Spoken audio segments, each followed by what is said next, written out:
سلام بچه ها، نیلوفر هستم. به ولاگ این هفته خوش اومدین. اومدونی چی دشت کردن؟ آره تو مرغ دونی؟ آره هیچی عزیزم. مرن گفت یه چند روزیه هیچی نمیذارن. چی شدن؟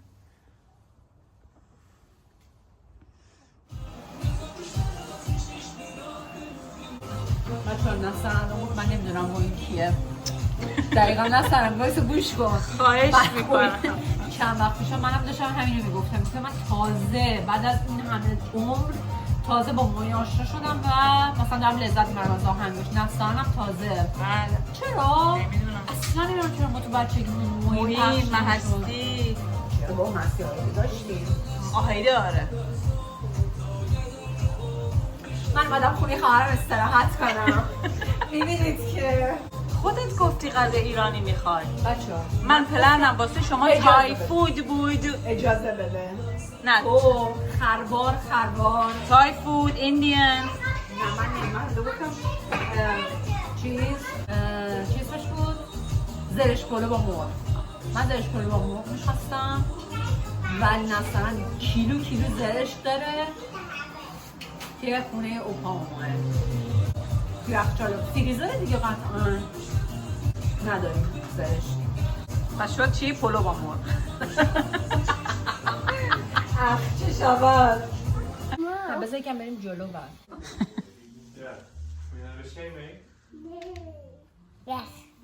مامانی توی سینی بریز دخترم.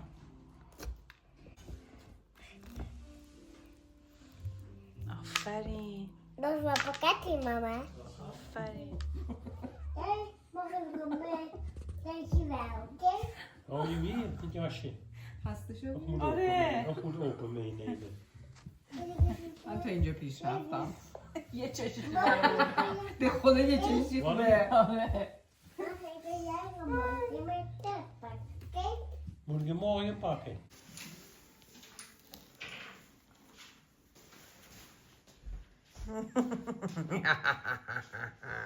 این یکی اینا دیگه رفتن سراغ خوابوندن بچه. This is نتیجه. یه فوتش کن تکون بخوره شمش. ها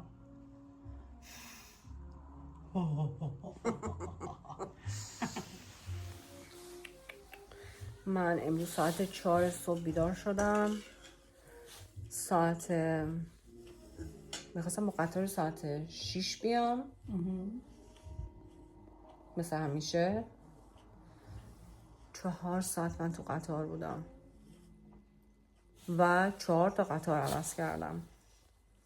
شانس مایه. الانم باید همین کار بکنم. الان باید 4 تا قطار عوض کنی. آره دیگه. مطمئنی؟ آره نمیدونم چرا چیز داره مستقیم به آمستردام چیز شده خرابه امروز در دست تعمیره.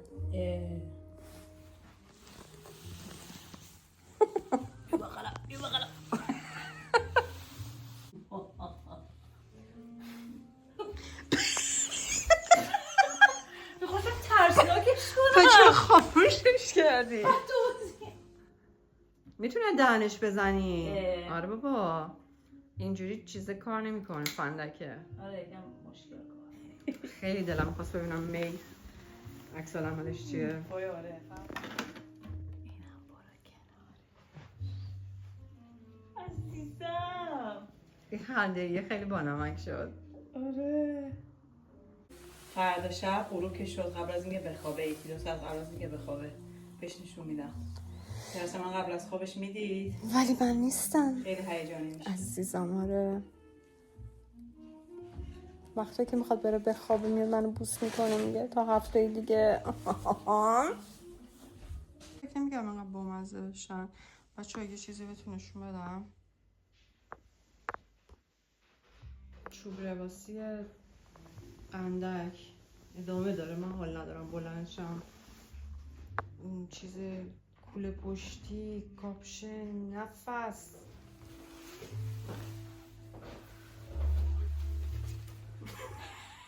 ساعت میدونی چنده؟ 8. من نیم ساعت دیگه میخوام برم. یعنی قطار 8:30 میخوام بگیرم. ته خمیردندون. میخوای توضیح بدی خمیردندون چیه؟ بگم بچه خوشی میدن همه ته خمیردندونشون رو فشار میدن با یه چیزی که اون خمیردندون منم.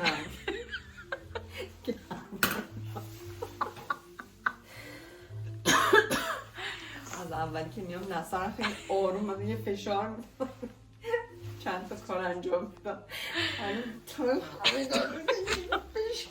آره حالا من مطمئنم هیچ بعید نیست الان مثلا قیچی بیاره خمیردندون رو باز کنه مسواک بمانه، اما هستگاه. خب حالا ما اینو چیکار کنیم تو اینو کاتش کردی؟ آره اصلا آخر نمیدونستم میخوام بزنمش اینجا. فکرم قبلی رو میخوام بزنم. من میگم تیرش رو اول به اینجا وصل بکن به سیم این بالا. این شکلی شد. اگه نصر خانم اجازه بدن اگه با خمیردندون کاری نداریم و بریم تو حیاط از آتیش لذت ببریم.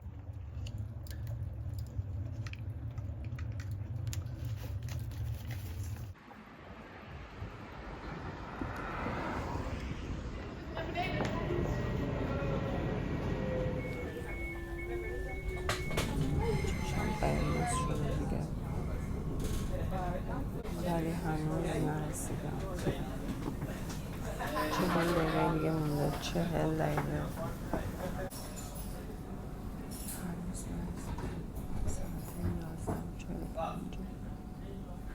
Station Amsterdam Centraal. سلام، صبح من بخیر، روز و روزگار شما بخیر.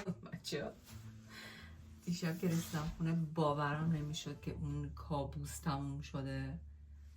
خیلی سخت بود.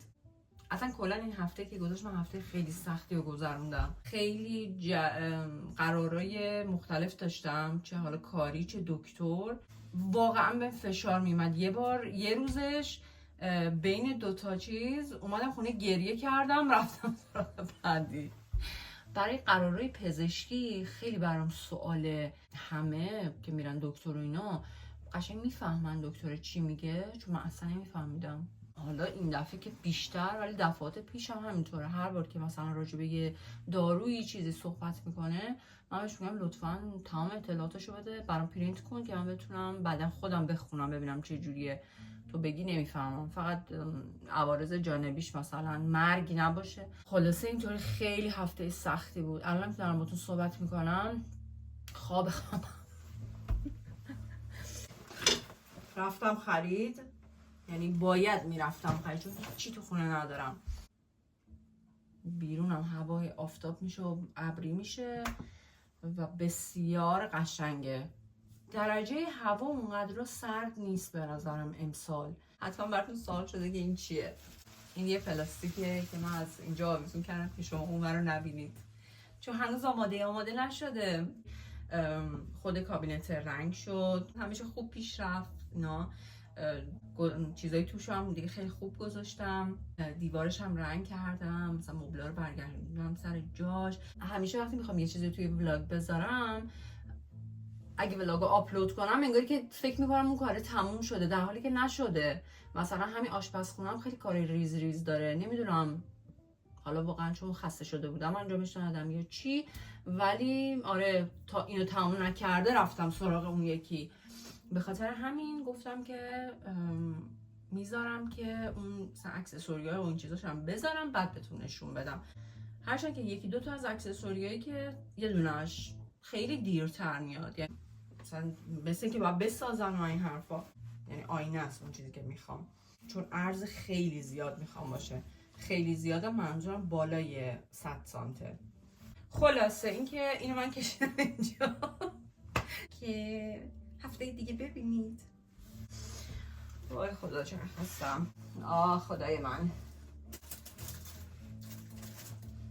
جینجر، گوجه خشک تو روغن، ماست، فلفل دلمه. انگار خودتون نمیدونین چیه. ای مثال اسمشو میارم. میخواستم کیک موزی درست کنم، نون موزی درست کنم، ولی خب این هنوز اونقدرها چیز نشده. چون من یادتونه که گفتم تغذیه‌مو درست کردم، یعنی در حال این هستم که تغذیه‌مو درست کنم. قبلش روزی 2 تا 3 تا موز حتما میخوردم، خب چون زیاد میخریدم تو سبد میوه میذاشتم، همینجور رد میشدم که برمی داشتم. الان فکر کنم بعد از 1 ماه 1 ماه و نیمه که دارم موز خریدم، حالا تا درستش کنم. تخم مرغ 2 تا سیب زمینی شیرین. ببینید این چندمین باریه که من مثلا چند تایی کپسول قهوه میخرم و میگم این دیگه آخرین سریه که میخرم. از قهوه ساز چیز بخوام استفاده کنم، همینی که فیلتر باید بذاری براش و مثلا قهوه پودر شده بریز، قهوهشو خودم هم مسیاب کنم از این حرفا. هر بار هفته من میگم این آخرین سریه، ولی باز چیز میکنم، اصلا نمیشه، اصلا نمیرسم. قبلا اصلا اینطوری نبودم، ولی تازگی ها شاید مثلا بگم چقدر 1 ساله مثلا به این موضوع فکر میکنم که چقدر زمان داره زود میگذره و اینا. دیگه الان تو فاز چیز رفتم، شل کردم دیگه، کنار اومدم باش که خب همینه دیگه، اینقدر زود میگذره مدلشه. چاره ای هم جز این ندارم که بپذیرم. میدونی به نظر من آدم وقتی که در طول روز یا در طول مثلا هفته اینا کارهای زیادی انجام میده، ممکنه به نظرش نیاد که چقدر زمان زود میگذره. تعداد کارا وقتی زیاد باشه،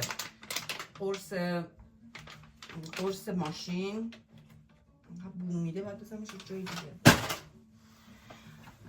خب وقتی که مثلا تعداد کارهایی که داری انجام میدی زیاد باشه، مثلا با خود میگه خب دیروز من چیکار کردم، مثلا این کار کردم، پیاده روی رفتم، غذا درست کردم، یه خرید کوچیک کردم، فلان دوستم رو دیدم 2 ساعت با هم صحبت کردیم، لباسا رو شستم، فلان کار کردم. من میدونید وقتی تعداد کارا زیاد باشه آدم خودش میگه خب اوکی دیگه، مثلا یه روز مگه چقدر جا داره.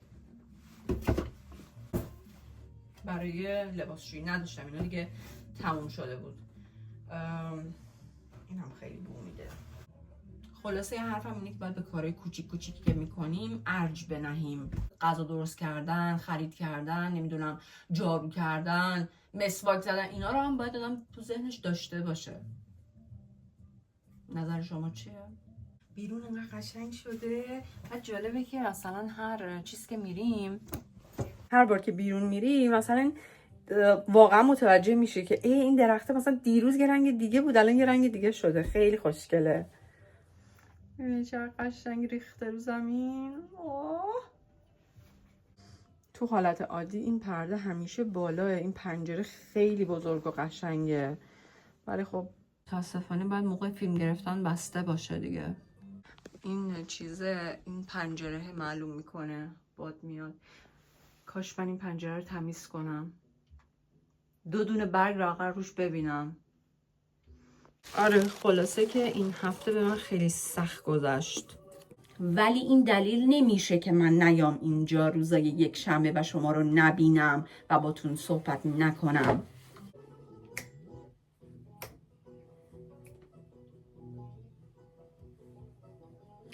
با یه کار سخت دیگه که بعد این هفته انجام بدم اینه که فیلم و عکسای گوشیمو خالی کنم. خیلی برام سخته چون زمان زیادی لازم داره. بعد مثلا من یه جا میذارم که منتقل بشه به مثلا هاردی که دارم، بعد یهو میام نگاه میکنم ای بابا مثلا 2 ساعت گذشته و خیال میکنم الان میرم این 1000 تا جابجا شده.